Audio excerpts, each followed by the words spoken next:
bikin ini ya, saudara ya. Jadi apa yang kita nubuatkan di sini, Khamenei itu pasti nanti tewas terjadi ya. Kemarin kita semua sudah bicarakan di sini ya, dan saya sangat bahagia sekali, bukan karena satu jiwa masuk neraka, bukan, tapi satu biang kerok ya dia telah dihentikan. Jadi saya bahagia bukan karena satu jiwa masuk neraka, tapi karena satu biang kerok dihentikan ya.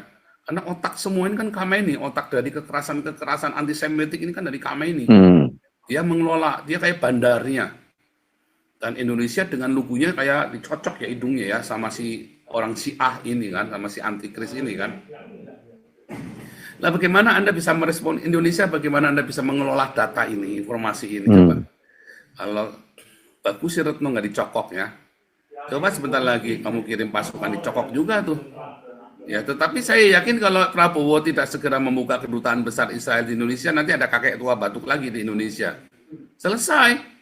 Udah, Indonesia ini sekali jangankan kena bersin, cuma gitu aja, kena orang ngorok aja bisa bubar itu Indonesia.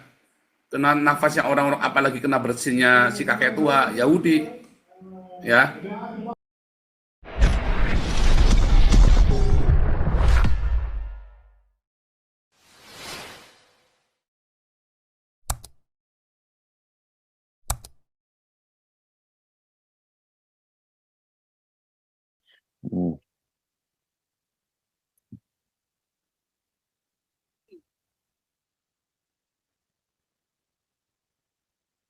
Ya, saya mungkin dari teman-teman lain ada pendapat bagaimana analisa teman-teman di sini.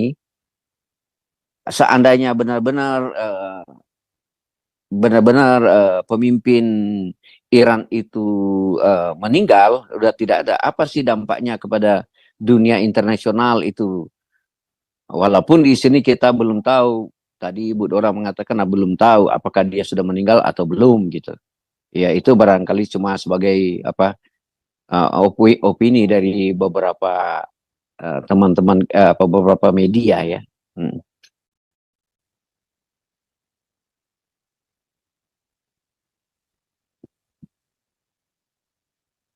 Oke, saudara. Jadi saya bikin ini ya, saudara ya.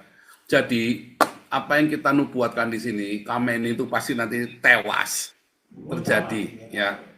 Kemarin kita semua sudah bicarakan di sini ya, dan saya sangat bahagia sekali, bukan karena satu jiwa masuk neraka, bukan, tapi satu biang kerok ya dia telah dihentikan. Ya, karena memang ya kan biang kerok kan namanya kan. Sebentar ini saya pakai speaker biar kelihatan jelas muka saya ya. Mana nih? Sebentar ya, sebentar. Mana spotlight everywhere. Oke. Jadi saya bahagia bukan karena satu jiwa masuk neraka, tapi karena satu biang kerok dihentikan ya. Karena otak semua ini kan Khamenei, otak dari kekerasan antisemitik ini kan dari Khamenei. Dia mengelola, dia kayak bandarnya. Dan Indonesia dengan lugunya kayak dicocok ya hidungnya ya sama si orang Syiah ini kan, sama si antikris ini kan. Nah, bagaimana Anda bisa merespon Indonesia, bagaimana Anda bisa mengelola data ini, informasi ini, coba. Kalau bagus sih Retno nggak dicokok ya. Coba sebentar lagi kamu kirim pasukan dicokok juga tuh. Ya, tetapi saya yakin kalau Prabowo tidak segera membuka kedutaan besar Israel di Indonesia, nanti ada kakek tua batuk lagi di Indonesia. Selesai. Udah, Indonesia ini sekali jangankan kena bersin, cuma gitu aja, kena orang ngorok aja bisa bubar itu Indonesia. Kena nafasnya orang-orang, apalagi kena bersinnya si kakek tua Yahudi, ya. Itulah yang terjadi. Oke, lanjut yang lain, mungkin ada mau bicara ya. Si Ompung mana? Si Ompung nih nggak masuk nih, Ompung Toba nih. Waduh, ini si Ompung kan suka serem-serem juga nih informasinya nih. Siapa nih mau bicara nih? Pak Andi mau bicara? Pak Andi. Tuh, Andi hilang. Meeting kali Pak Paul. Nggak hilang kok, hilang dari peredaran. Hilang nih Pak Andi nih. Mungkin meeting Pak. Sign out ya. Sign out. Saya mau tanya Pak Paul. Ya Bu Dora. Saya mau tanya, setelah nanti ada pemberitahuan ini bahwa Khomeini ini meninggal, bagaimana karena kan UNIFIL dan UNRWA kan sudah terdengar kedoknya kan, bagaimana bekerja sama dengan Hamas. Apakah ini akan dibubarkan, Pak Paul? Karena kan UNIFIL dan UNRWA itu kan sudah terlibat. Ini ya halo, ya Pak Paul. Lanjut. Ini kan ya yang saya mau tanya Pak Paul. Pak Paul sensi ya sama saya. Apa? Pak Paul ikut sensi ya sama saya. Jadi nggak dengar apa tadi? Pak Paul sensi ya sama saya. Jadi tutup buka apanya?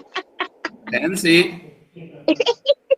Ada yang sensi tuh tutup buka apanya? Tadi makanya langsung keluar Pak Andi, dikira ada nutup punya Budora, ditutup kita tutup soalnya tadi. Kita tadi nuduh Pak Andi nutup punya Budora. Semua orang sensi sama Budora ini yang bilang. Karena terlalu keras ya Pak Semua Teddy orang ya. sensi sama Budora. Pak Paul ya. Karena terlalu keras. Tenang. Iya, nggak apa-apa. Saya bisa. Kita sudah di Belanda. Saya Pak Tobing bisa naik turun temperamen, tapi ya, easy going aja ya. Ya, it is normal. Orang Austria bilang, ya worse katanya. Worse itu kan banyak kalimat worse. Memang untuk dimakan worse is egal kan gitu ya. Iya. Saya mau bilang, ini kan setelah nanti ada pemberitahuan Khomeini meninggal, apakah UNIFIL dan UNRWA ini masih tetap ada atau bubar? Pak Paul? Pak Teddy gimana, Pak Teddy? Apanya yang gimana? Kalau Pak Paul sibuk. Kalau itu ini kan saya Pak Teddy bisa jawab itu.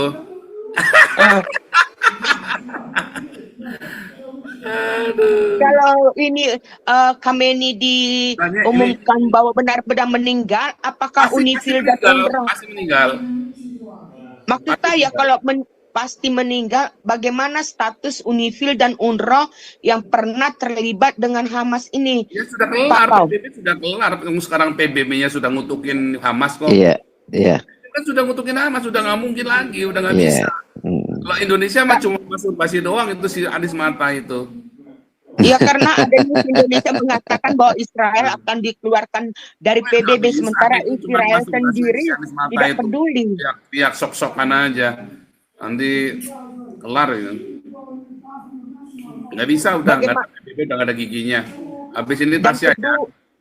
Dan kedua, apakah Pak Prabowo akan membuka hubungan diplomasi dengan Israel? Mau tidak mau pasti buka, cuman dua cara ya, jilat pantat Cina atau jilat pantat Yahudi. Udah nggak ada cara deh kalau Indonesia mau pulih.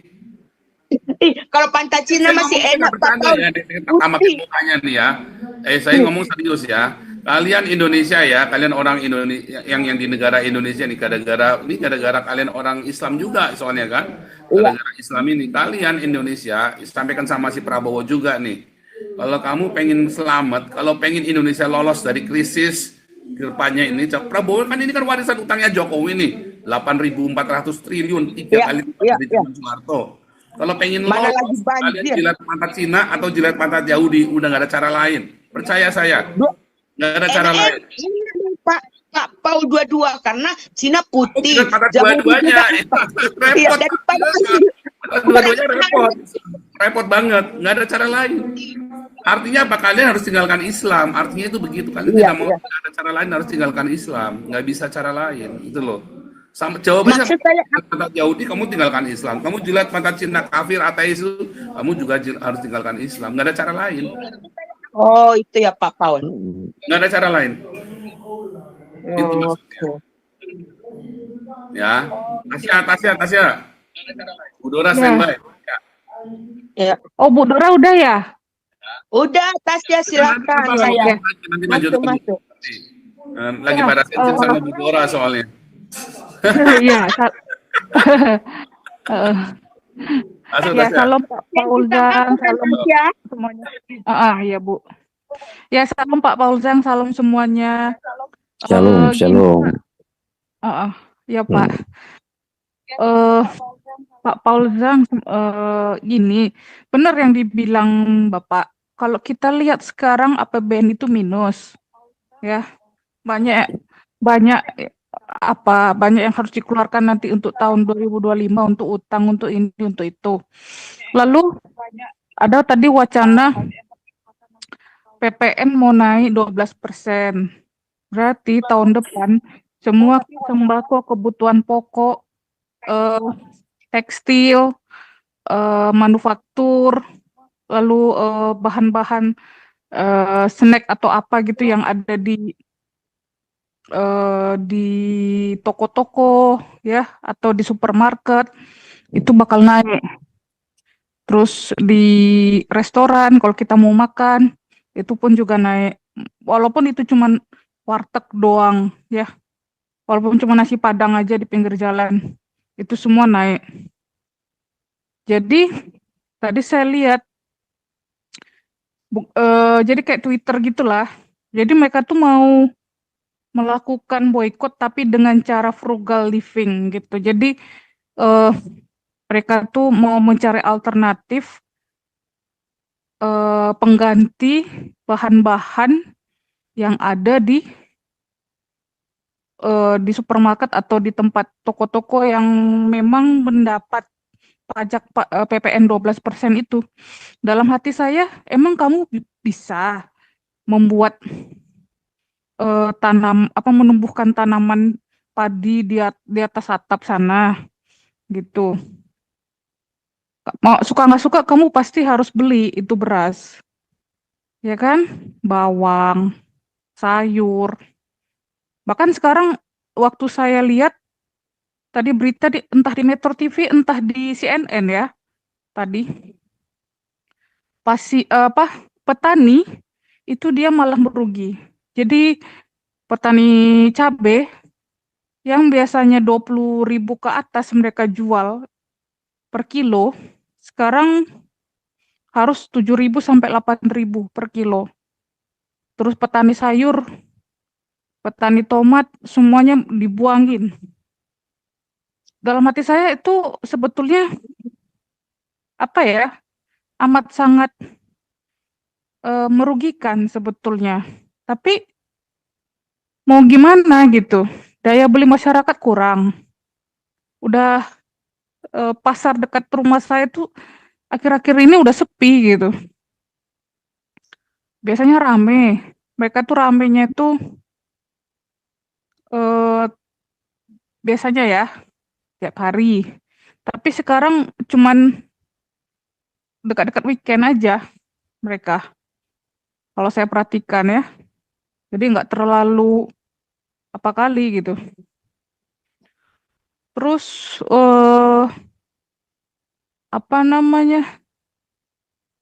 BBM mau dicabut subsidi, ya kan? Tapi kalau untuk persoal BBM, saya rasa sih karena banyak yang nakal ya. Maksudnya udah banyak yang nakal menimbun, lalu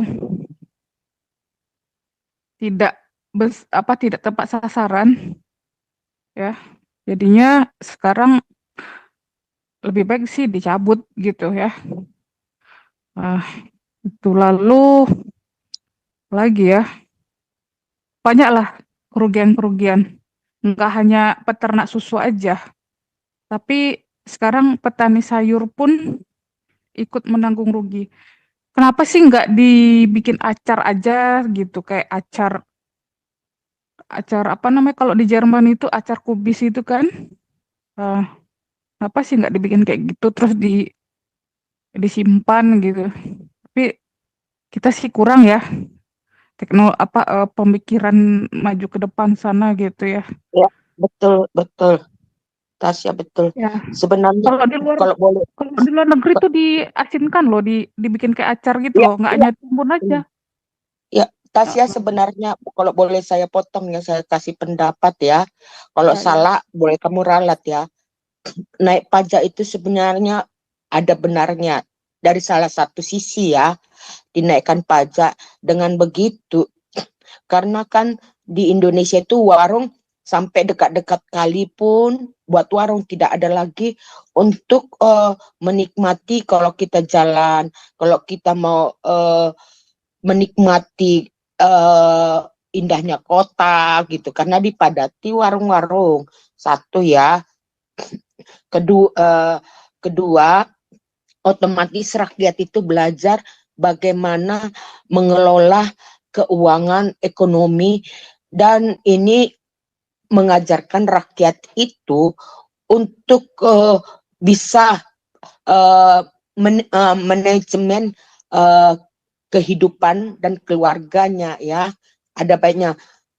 Dan ketiga ya, ini juga baik ya, karena dengan begitu pemerintah dapat mengelola bagaimana bisa melihat, oh di ini rakyat ini maaf ya, karena kriteria kita kan ada rakyat yang produktif, malas, dan ada rakyat yang hanya minta bansos kan, Tasya. Jadi dengan begitu rakyat bisa membuat spesifik orang-orang ini seperti di sini ya. Kalau orang yang malas kerja hanya berapa jam sehari, ya dia bisa nggak menikmati hidup dengan bahagia, bisa holiday, bisa apa ya, menikmati hidup sebagaimana dengan pendapatannya. Kalau dia bekerja keras kriterianya atau apa ya, dia bisa menikmati hidup dengan baik. Nah, ini ada baiknya juga. Jangan kita lihat sisi negatifnya, nanti akan mahal gitu. Jadi untuk diri kita sendiri, kita belajar bagaimana kita mengelola, mengkonsumsi ya, atau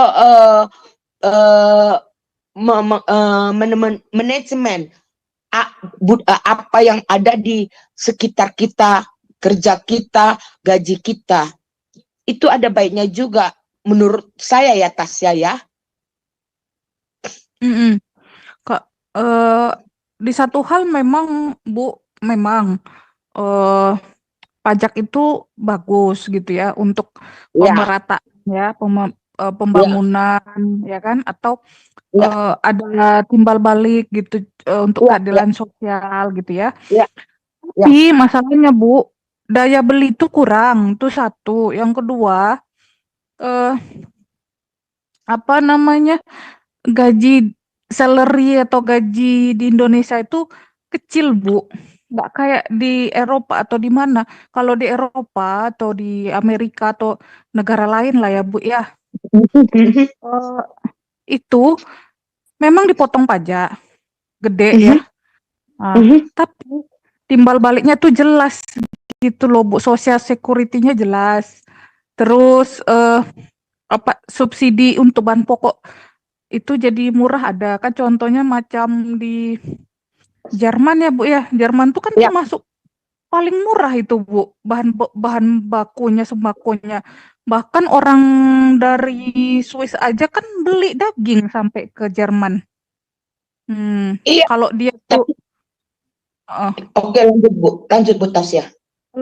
kalau dia tuh kalau nggak salah ya Bu ya, kalau daging itu tidak lebih dari 2 kilo ya, total daging yang dibeli tidak lebih dari 2 kilo, dia tidak kena pajak setahu aku ya. Kalau sayur dan buah itu juga nggak kena pajak sayur dan buah. Tapi kalau bahan tepung itu dia ada hitungannya tuh Bu, aku lupa. Jadi orang Swiss aja perginya ke Jerman buat belanja ke perbatasan. Karena itu kan Tasya jelas, makanya saya bilang dimulai, sehingga naiknya harga ini semuanya nanti menuju ke misalnya organisasi buruh, organisasi pertanian. Jadi organisasi ini yang mengelola harga pasaran, ya, harga pasaran. bukan lagi oligark ini, sehingga pemerintah dapat memantau, oh kita menghasilkan hasil pertanian sekian ton, ya, lalu kita untuk pasarkan ini kembali ke rakyat karena rakyat sudah banyak pajak bayar, petani pajak juga, dia tidak akan memberikan, itu kan sistem itu di sini, makanya harga daging murah. Contoh ya, contoh di sini pada masa musim gugur itu daging harganya murah sekali, bahkan di 70% murah, karena pada saat itu hewan-hewan supaya mengurangi jumlah ternak di kandang, karena semua seperti lembu, ayam atau apa masuk ke kandang ya, ada yang fryland juga, ada yang di apa ya. Jadi mereka mengurangi jumlah ternak ini menjual daging karena ada organisasi ini menurun. Jadi organisasi ini mengelola gitu. Jadi kalau nggak ada pajak ini, bagaimana ada organisasi untuk mengelola ini? Begitu Bu, makanya harga di sini, kenapa harga sini murah? Karena ada organisasi itu untuk kepasaran dan untuk pertaniannya. Karena Iya, kan di Indonesia organisasi itu kan masih amburadul, Bu. Nggak munafik ya. betul betul betul yang Ibu bilang. Jadi kan waktu saya em, bukan ngecek sih, jadi saya kayak melihat lagi gitu ya, Bu. Iya. Kenapa kok Jerman nih boleh menerapkan sistem berkeadilan sosial yang seharusnya Indonesia punya gitu ya? Nah, ya karena mereka transparan, Bu. Itu satu. Mereka tuh transparan. Jadi keuangannya itu Bukan, mereka punya badan audit khusus dia. Kalau di Indonesia tuh bukan, nggak ada. bukan hanya transparan, Bu. Ada timbal balik. Mereka punya organisasi petani, mempercayai organisasi ini pun takut petani tidak menghasilkan hasil pertanian tidak baik dan tidak menguntungkan kepada negara. Itu harus ada timbal balik kerjasama, Bu, yang saya lihat ya. Eh, Iya, kayak asosiasi petani gitu kan, kayak iya, ada grup iya. kan. Di sini Ah, pun harga susu, Bu, murah. Kalau kita beli langsung dari petani, 1 liter berapa sen, 20 sen, tak berapa. Coba kita beli di supermarket, itu hampir 2 euro 10 sen. Beda jauh kan? Sangat jauh. iya, Itu yang kelola itu organisasi untuk di konsumen, merupakan susu yang berkualitas sama baiknya dari petani lembu itu hmm, mereka kan punya organisasi yang mempertahankan harga dan mempertahankan hasil daripada susu itu. iya betul Bu. Jadi kalau nggak ada dana ini untuk organisasi itu, bagaimana petani itu bisa maju gitu loh? Betul, betul Bu, betul. Tapi gimana ya Bu ya? Di sini tuh kurang jalan Bu. Memang ada kelompok tani kan, kelompok kerja Dan tani, tapi ada. nggak bisa ter apa sih namanya, tersosialisasikan gitu loh, nggak bisa dipraktekkan dengan baik. Karena apa? Karena adalah seludupkan pupuk, adalah ditimbun, alat-alat pertanian itu udah diajukan pun alat pertanian tuh nggak ada dibeli sama pemerintah Pemkap Ini Bu, eh, jangan kita salahkan organisasi itu Bu. Saya lihat sendiri. Kadang petani itu menjual ke pasaran supaya dapat untung. Ya, petani yang lain mengeluh ke organisasi karena organisasi juga mempunyai oligark itu. Ini harus ada. Kalau petani melakukan satu unjuk rasa bahwa tidak organisasi ini tidak baik, petani dengan Ya. organisasi itu tidak akan dikop oleh oligark. Nona Ini harus Nona ada dua kerja. yang baik. Ini lagi Ya, saya lagi di YouTube. Ini lagi penonton bilang minta masuk ke itu, ke topik pembicaraan. Ya, Oke, oke. dari YouTube saya lagi YouTube yang nonton Ya, ini iya, sudah Pak. mau Ini 2.000 yang orang. kembali. Iya, sorry, Ini orang Bu di Tati sini ada tanya. mengatakan bukan saya. Di Iya, sini iya, Pak Oke. Tati. ya balik ke Berarti topik gitu. Nah, itu ini orang ini siapa ini Pak Perhusren, apalagi ini Ludi. ya Nah, ya ini itu sampai Iran ya. katanya bisa harga jengkol nanti dia bilang gitu. Ah, ini orang ini nama Ludi dari YouTube ya. Mm-mm. Ya ya ya. Iya, Ya, iya, iya. heeh. Berarti masuk ke fokus kita bicara komedi. Boleh juga Taisa bicara komedi nggak apa-apa. Mm-mm. kalau Eh, kalau